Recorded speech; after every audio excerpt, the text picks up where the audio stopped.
Welcome everyone to a casted game for Age of Empires 4, and today spawning in the northwest corner of the map playing in blue, we've got CsOH playing as the Byzantines. And his opponent in the southeast playing in red, we've got Shapeshifter playing as the English. Welcome everyone to Rocky River. Good morning, good afternoon, good evening, wherever you are in the world. Hopefully you're having a fantastic day, and we're going to be seeing a cracking game today. The English versus the Byzantines, two civilizations that have been, well, very popular recently. Two very strong civilizations as well. Of course, you've got the Byzantines with the economy revolving around the cisterns, and you've got the English economy revolving around the cheaper farms. What's kind of great about this matchup is that both civilizations really benefit from that food economy from those farms, or if you're the Byzantines, then the olive groves, of course.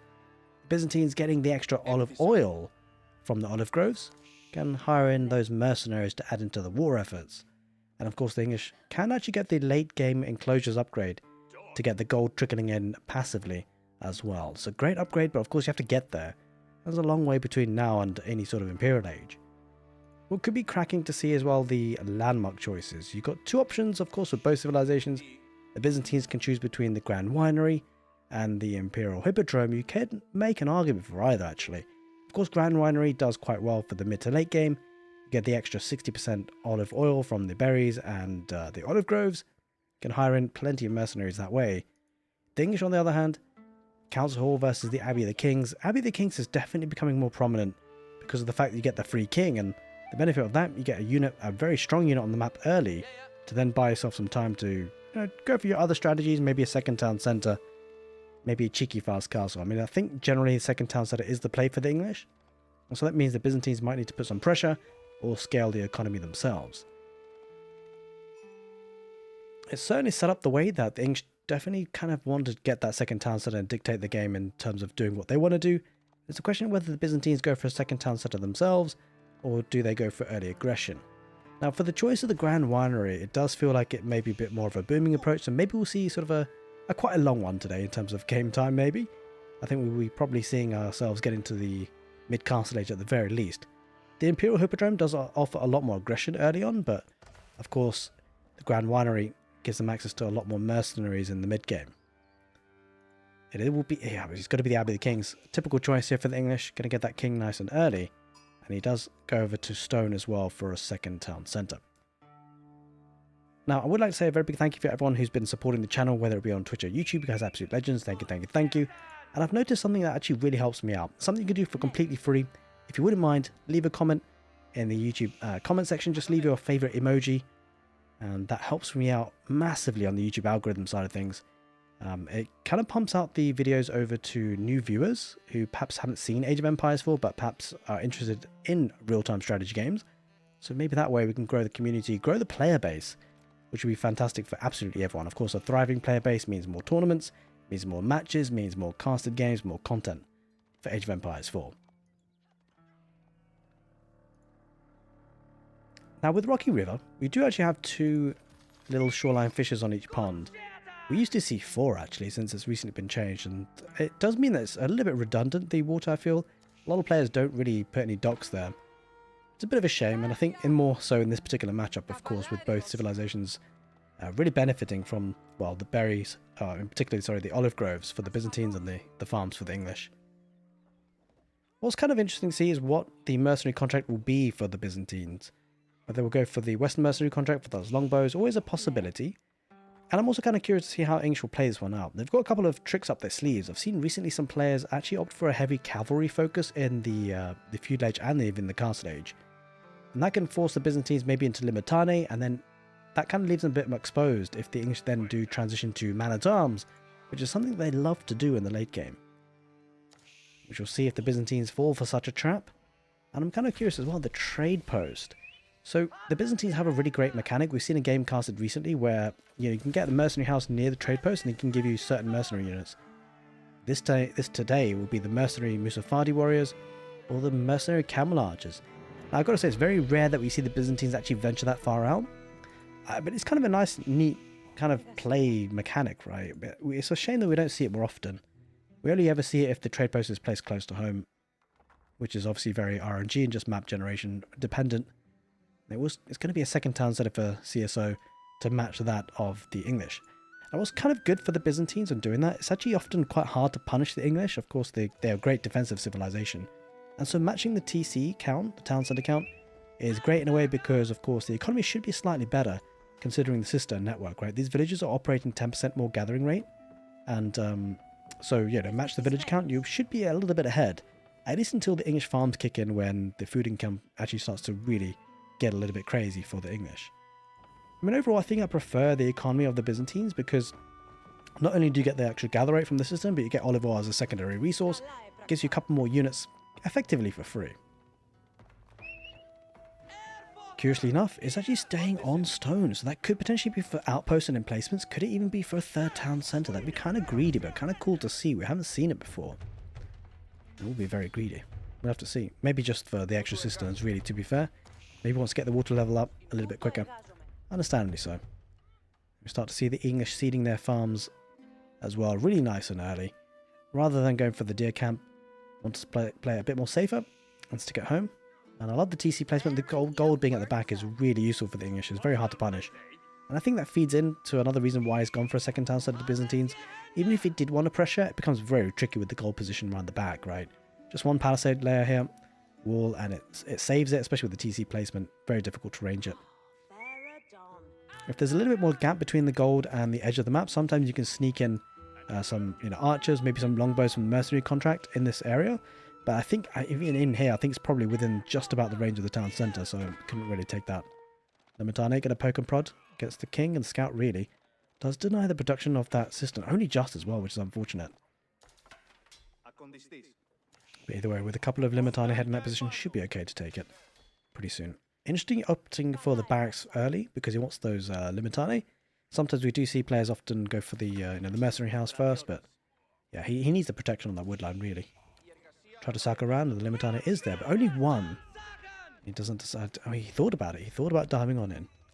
He does get the cistern up. Now, bear in mind, the villagers can deploy, or at least the Acroto defense can be deployed from the cisterns to increase the villagers' capabilities there. Gives them a good fighting chance, actually. It increases their armor by +2. Also give them a bit of extra damage. Oh, King was about to charge on in. Decides better of it. Backs away. Walls coming up here for Shapeshifter. Plenty of gold. 8,000 gold vein here, really significant. Especially in the mid game when it gets to sort of 20 minutes on the clock. This is a lot more exposed, so this is a great position for those walls to protect that very, very big chunk of gold.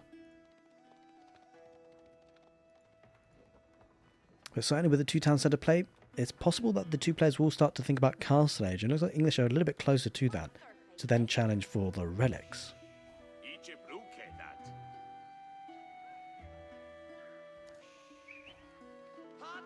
Oh, King charging on in. Bit of a tricky one here because I don't think Shapeshifter can really stick around there for too long. Does back away. Does cause a little bit of idle time, but nothing too major. Can charge him once again. Oh, this could be dangerous this time, Shapeshifter. Yeah, he needs to back away. He needs to definitely heal on that knight up, otherwise he's going to lose it. Scout just positioned a little bit further there for CSO, just to keep an eye on things, just see if there's any shenanigans coming out from the English, and it definitely looks like the Byzantines opting for the castle age soon as well. Probably think she'll get there first. And I'm kind of curious, right, because with the nature of the game, there hasn't been too much aggression on the English, so whilst we often see the White Tower, you could potentially make an argument for the King's Palace. It's a little bit greedy, but there's a possibility he might be able to get away with it. We'll have to see. Yeah, he might be opting for it. You get the feeling for it, right? Because he's getting lots of palisades. If he's getting the White Tower, he may not be so insistent on these walls so early. What it does do, however, maybe limits the amount of military he gets in the early castle age, and therefore maybe puts a little bit less pressure on the relics, which then maybe gives it up a little bit for the Byzantines to get them. Which could be significant, because if the relics get deposited on the Grand Winery, he's going to get olive oil from it too. Alright, villagers. They've got the Acrotoy enabled. I'm not mistaken. Oh no, wait. They're not really within range of a cistern, so maybe not.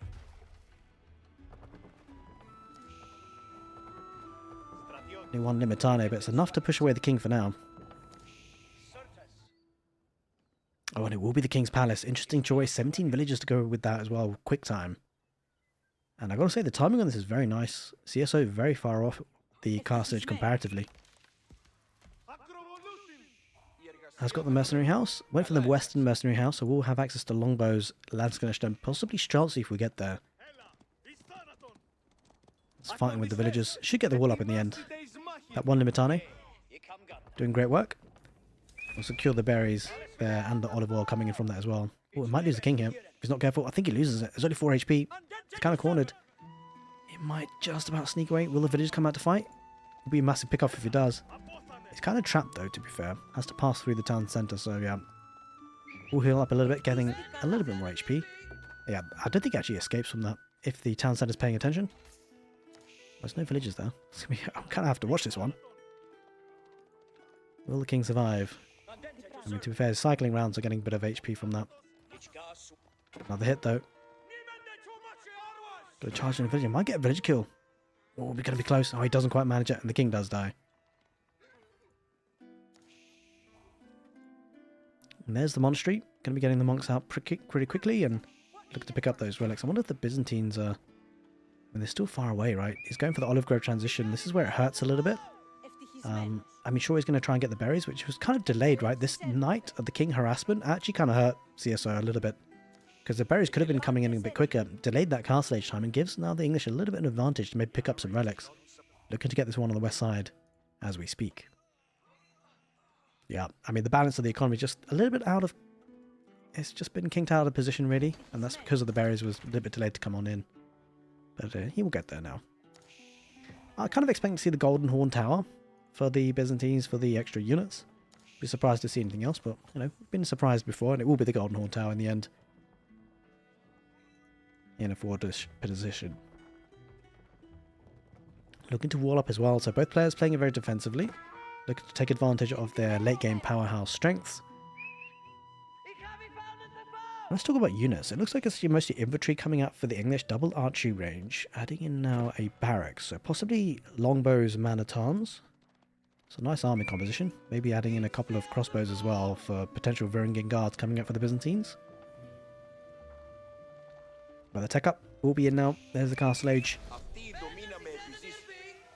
I wonder if he tries and keeps him open with the scout. No, decides can't really. There's not many units anyway, to be fair. But the villager count will start to escalate, right? So I'm not so sure CsO knows about this King's Palace. But ultimately, you know, having a third town centre this late, it's definitely an impact. It's going to build up that economy quite nicely. And it's not as devastating if he had 3 town centres from the feudal age. Obviously, the castle age would be super delayed if he did that. But I think it will work quite well for the English because he's going to have a rip-roaring economy. And what this kind of match is almost devolving into is 2 players getting the eco, such that it's going to be a meat grinder of a fight later on, right? In the Imperial Age, they're both going to go lock horns and bash heads, and it's going to come down to who has the stronger economy, who has the stronger production capabilities, which is where the English need to be careful about, because the Byzantines, where the conscriptio from the cisterns, you know, when they get to water level 5, they are, you know, they're pumping out 100% extra production rate on their production buildings. The Byzantines very rarely are able to, or not able to keep up with production. It's usually the economy that holds them back. Not so much holds them back, but it's the limiting factor, right? Because when you get to late game situations, you've got to make sure you have enough production, you've got to make sure you have enough economy. And production usually isn't a problem when you have the conscriptio. And to be fair, economy usually isn't a problem either when you have water level 5, where you have 26% extra gathering bonuses on those villagers. It's pretty nifty.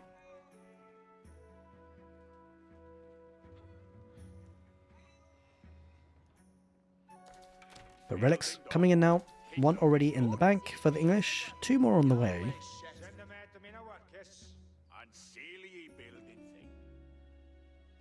And that's going to be great for the late game.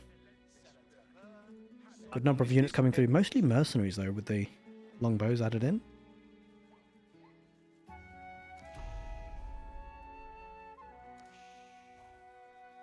Looking to get the sacred site. He will get 1 relic, or 2 actually, so it's going to be 3 versus 2 relic game. CsO secured this one behind the walls. We do see a bit of stone being collected by CsO. I mean, a lot of it's probably come down from just placing down production buildings. There's a water level 5 as well. Let's take a look at the income per minute. This is where the English farms might start to take over, because he's starting to feed them in, seed them in quite quickly. There we go, plenty of farms there. And of course, that is actually really population efficient in the late game when it does then end up getting enclosures. Which, by the way, almost feels like Shapeshifter is kind of itching towards that position. We have to see. It's got to be careful about it, though, because there's plenty of units here from the Byzantines, and we'll do well to keep pumping out units. It's going for a lot of man-at-arms, which certainly helps. Longbows versus longbows, but the man-at-arms might be the big difference maker. A couple of Landsknechte in for the Byzantines. But I think the man-at-arms should be okay in this position for the English. Starting to see some Varangian Guards to head on forward. There's quite a mass for the Byzantines. I think the Varangian Guards going to be the difference maker. Without them, those longbowmen could be taken apart, but the Varangian Guards are now. They're getting in, and he does activate the Berserk ability. And I think this should be a good fight, actually, for the Byzantines. Longbows still getting some good damage. They are veteran longbows, after all. Doesn't actually even have steeled arrow just yet, though. Berserking, Varangian Guards holding that front line, but it looks like another batch of man-at-arms should break on through the defences of the Byzantines. We shall see is quite a few low health berserking Varangian Guards there, and he's getting kind of swarmed a little bit. Those longbows might have to back away. Trying to get an outpost for the extra network of castles bonus. Longbows might start to focus on villages. No, backing away now, doesn't want to commit and lose too many of those longbows. Interesting choice to go for this forward gold vein, actually. I kind of like it, because what the English is doing here is trying to get the map control, or trying to get at least resources off the map whilst he's got some control, although I don't know if he's fully established it, so could be a bit careful here. May need to be a bit careful. But I think if you can get the network of castles bonus here working for these man-at-arms, it would definitely help turn this fight. But there's crossbows added. I love that addition. Those crossbows going to be massive here for the Byzantines. There's not quite enough Varangian Guards, maybe. I think it's not a lot, but the 4 crossbows are definitely doing work. Wait, there's villagers here for Shapeshifter. Has to back away. It is way too aggressive. Way too confident in that position, and there's no reason to be. He's getting pushed back quite heavily. He needs to stop trickling in these units, Shapeshifter, otherwise it will start to spiral out of control. That's always one of the risks you run going against the English, or playing as the English. Take one bad fight, things can spiral. Shapeshifter kind of spiraling here. Now, one thing you might be thinking is, as long as he's taking a sort of semi-decent trade, at least his economy's booming behind it. But he's got to be careful not to lose everything too quickly. Otherwise he'll get starting to be overrun. Yeah, he realizes now. But look at the farms there around the back. Holy smokes, that's a lot of farms. And if you can get to the Imperial Age with enclosures, that's going to be a lot of resources trickling on in. But he's got to survive that time, right? Torches are out on the outpost. Network of castles bonus. Range is going to be restricted somewhat. Still active here. Potentially about to take a fight, but he doesn't quite have the food just yet. These farms will definitely make a difference. Still getting 2,300 food per minute already. That's going to escalate even further. Getting teardrop shields, increasing the armor of cataphracts, movement speed of limitane, and also the attack speed of Varangian Guards. That's actually going to be massive for those Varangian Guards. Because when you think about it, you know, the attack speed by 15% is almost equivalent to the network of castles. Just a 5% difference there.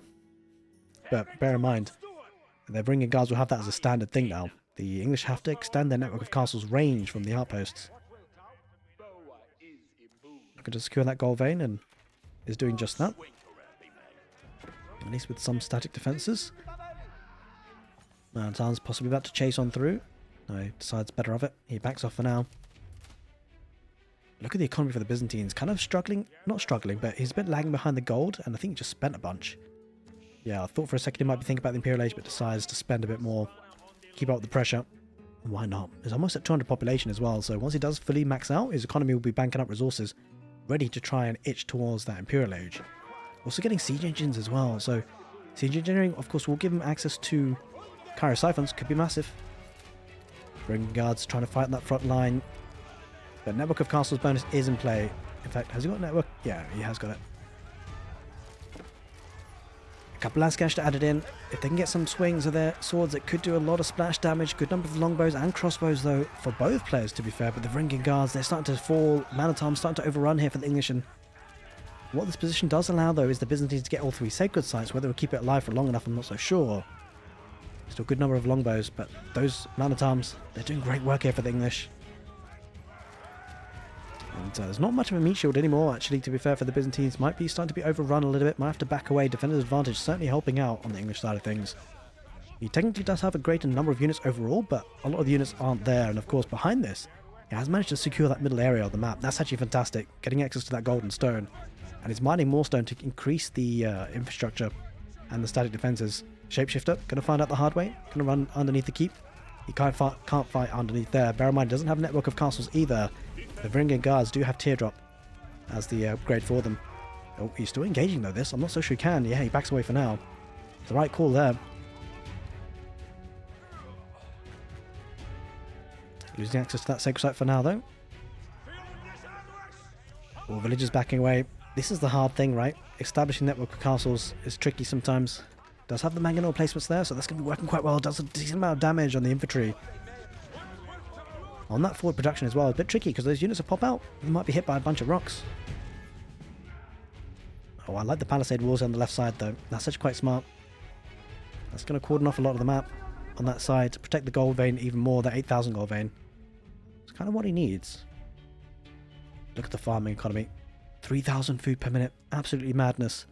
And he's going to go with the Berkshire Palace in the forward position. Lovely spot to protect the sacred site. Make sure that sacred site victory isn't a potential win condition for CSO, at least not in the short term when he does get to the Imperial Age.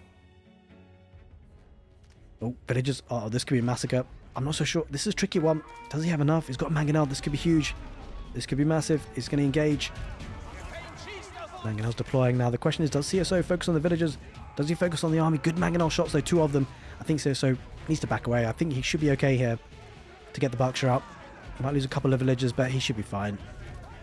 The Varangian guards are nowhere to be found, or at least at the back line actually. They're not where they need to be. And there is the Berkshire Palace now for the English. And he's safe and secure. And that's going to be the Imperial Age. It will be the foreign engineering company behind this though for the Byzantines, which is going to be a great usage of the olive oil. He has banked up quite a bit, by the way. 2,000 olive oil in the bank. This will give him access to some really great siege engines. Royal Cannon, Hui Hui Pow, Nesta Bees. All now going to be within the armory of the Byzantines. And actually, to be fair, Nesta Bees could be really powerful against this armor composition. Man-at-arms and longbows. Infantry pretty exposed.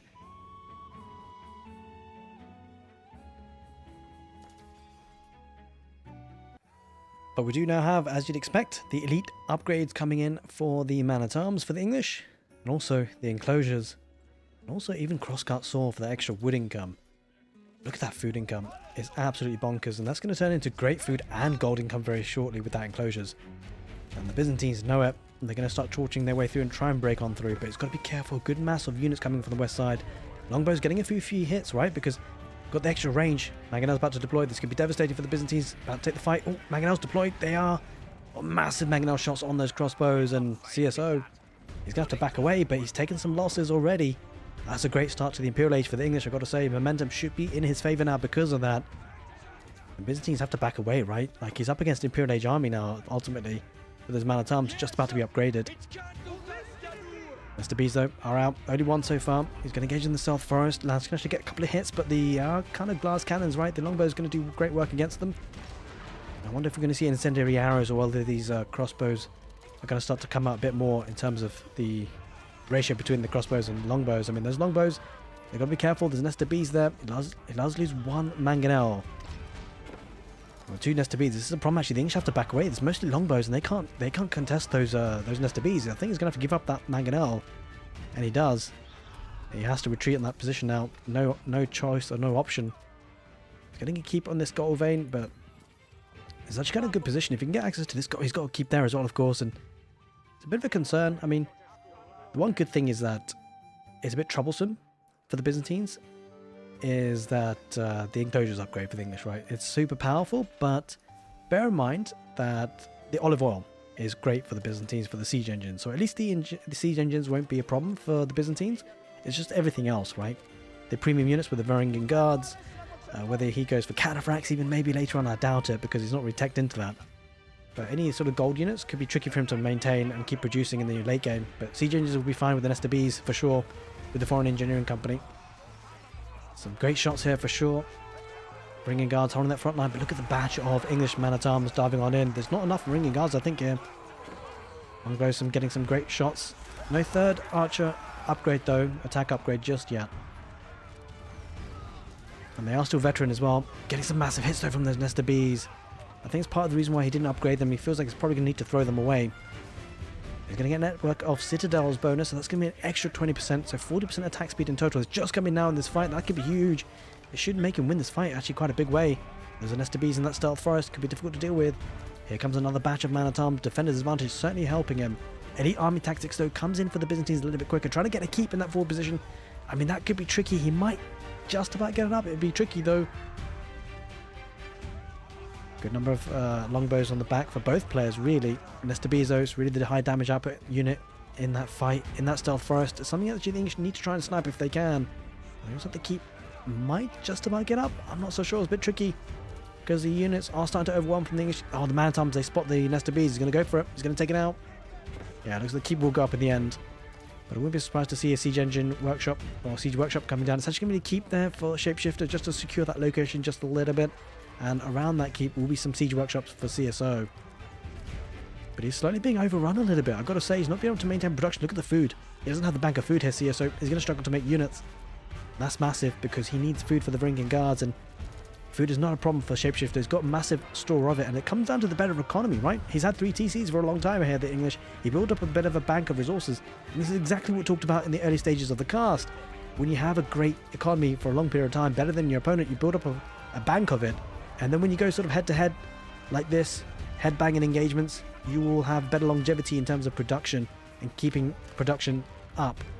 And he's got the production buildings for it as well, and he's even adding in some horsemen for some raids to go for the range units at the back. But good few Landsknechte mixed in for the Byzantines. Not so sure it's going to be enough though. Yeah, the man-at-arms are really taking over. It's not looking good for CSO. 63 military versus 26. Shapeshifter, he's pumping and he's maintaining the production just because of the sheer bank of resources that he's got. And look at the production he's got behind this as well. It's all scattered, but yeah, there's some good number of barracks there on the west side. And he's looking at a good spot, right? The farming economy safe and secure massively. And despite boiling oil being in play, I think he might just torch this down. Trying to get the manganese emplacements. He's got cannon emplacements as well, so that's going to be heavy losses though for the English to try and take that down. But he does have 200 population, so I guess why not? But it's going to be expensive to lose his units.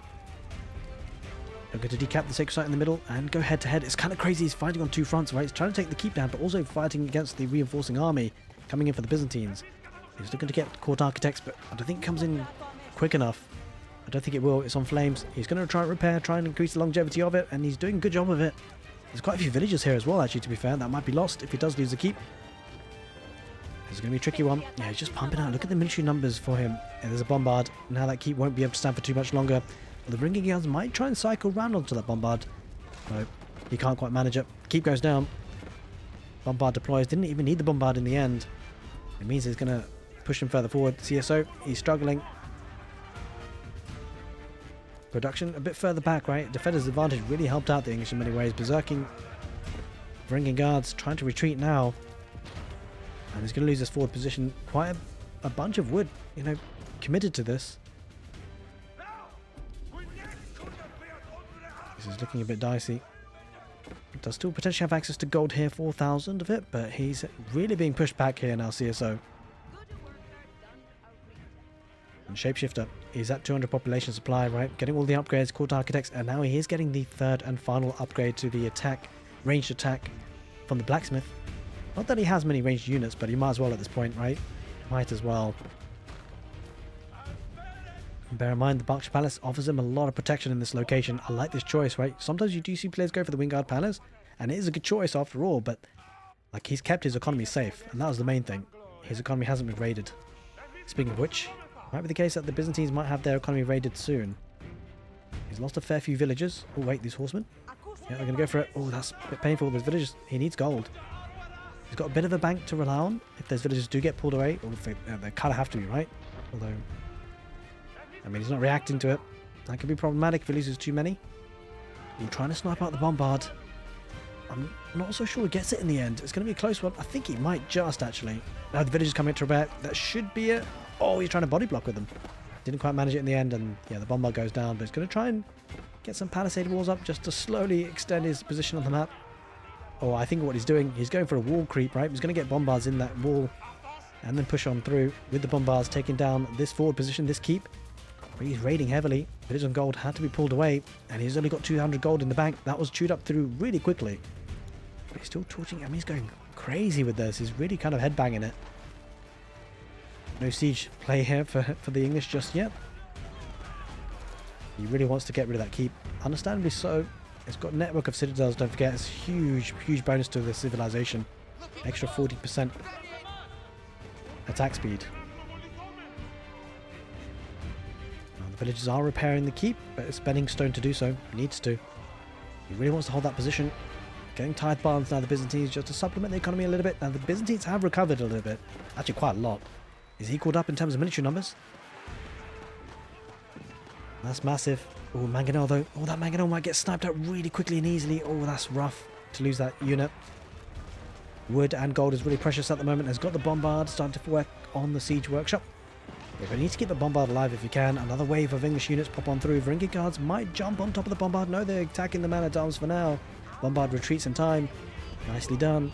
And he's holding this position.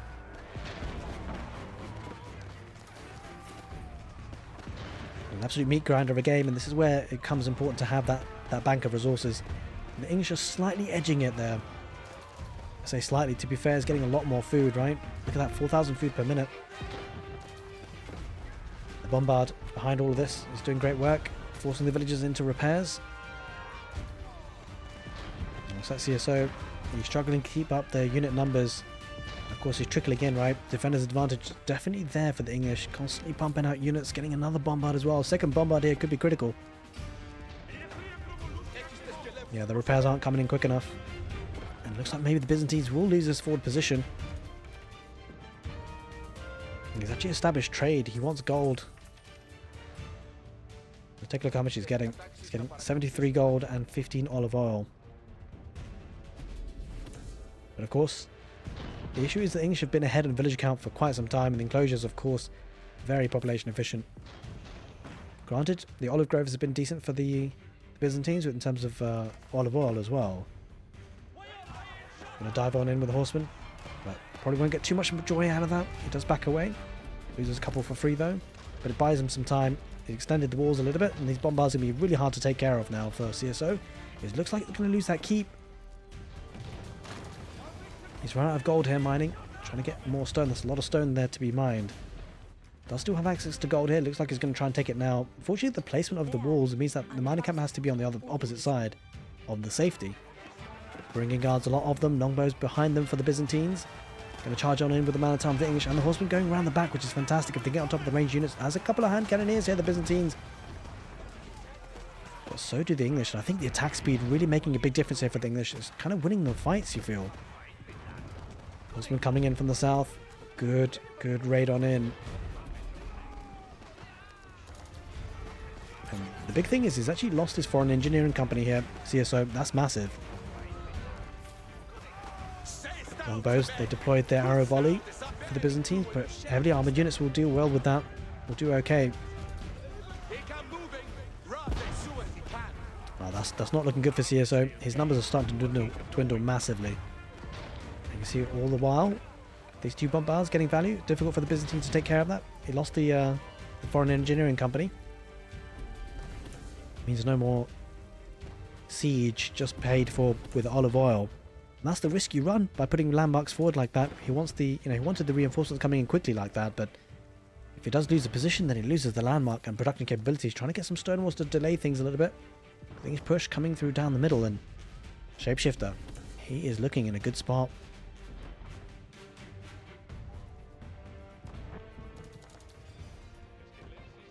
He's trading pretty well, but the concern for the trade as well is very exposed, right? It just, the way the map is, you don't have safe trade behind your base.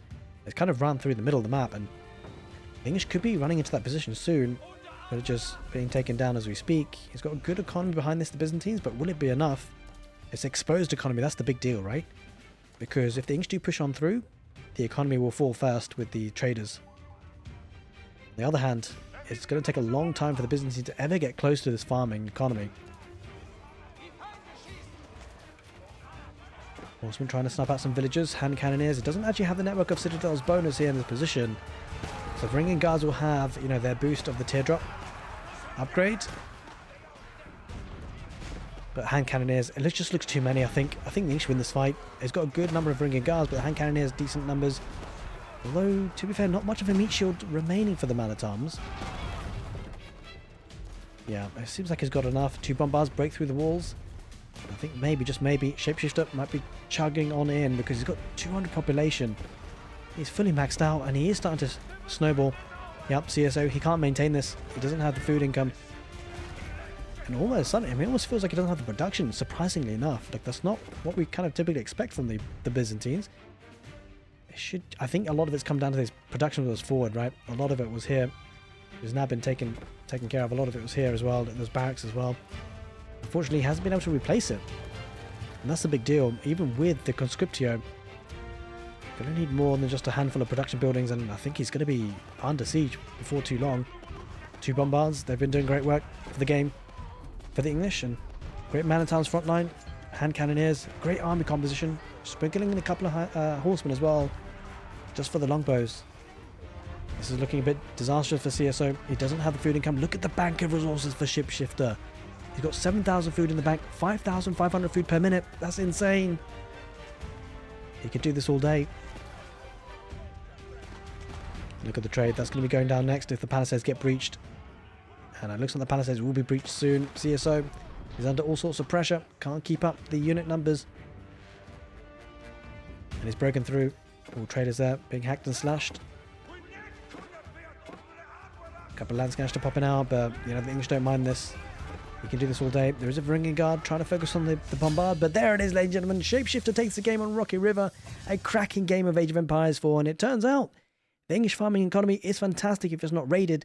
The Byzantines, they've crumbled today. Hope you guys enjoyed this casted game on YouTube, and if you did, make sure you give the video a thumbs up. Take care, and see you next time.